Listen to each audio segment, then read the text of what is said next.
আমাদের যারা চেনে তাদের কথা, বাকি যারা চেনে না তারা বলবে জানিস কি। আরে ওর কথা আর বলো না, ফেসবুক থেকেও প্রচুর টাকা ইনকাম করে, যে কি বানায় কন্টেন্ট ফন্টেন্ট। এই হলো আমাদের প্রতিবেশীদের কথা, আমাদের যারা চেনে তাদের কথা, বাকি যারা চেনে না তারা বলবে জানিস কি ভালো, কত টাকা ইনকাম করে এখান থেকে। এই হচ্ছে নিজের আর পরের লোকের মধ্যে ফারাক। যাই হোক, আসল কথা হলো একজন কন্টেন্ট ক্রিয়েটারের মনের কথা কেউ বোঝে না।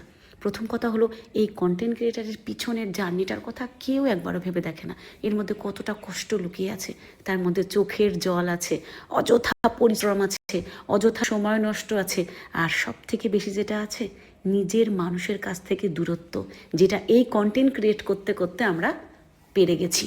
আমাদের নিজের মানুষগুলো আজকে অনেক দূরে চলে গেছে, কাছের মানুষগুলো অনেক দূরে চলে গেছে, যারা দূরের মানুষ তারা কাছে চলে এসছে।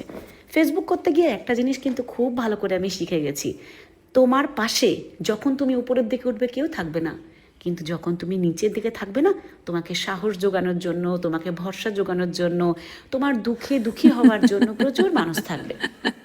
যখনই তারা দেখবে তুমি আস্তে আস্তে উপরের দিকে উঠছো, তখনই বুঝতে পারছো তাদের টিক্কি চুল খাড়া হয়ে যাবে, হচ্ছেটা কি কি সর্বনাশ, আর এর সঙ্গ দেওয়া যাবে না। এভাবেই চলছে আমাদের জীবন। কিন্তু যদি তুমি ফেসবুকে কিছু করতে চাও, তোমাকে এই মানুষগুলোর থেকে দূরে থাকতে হবে।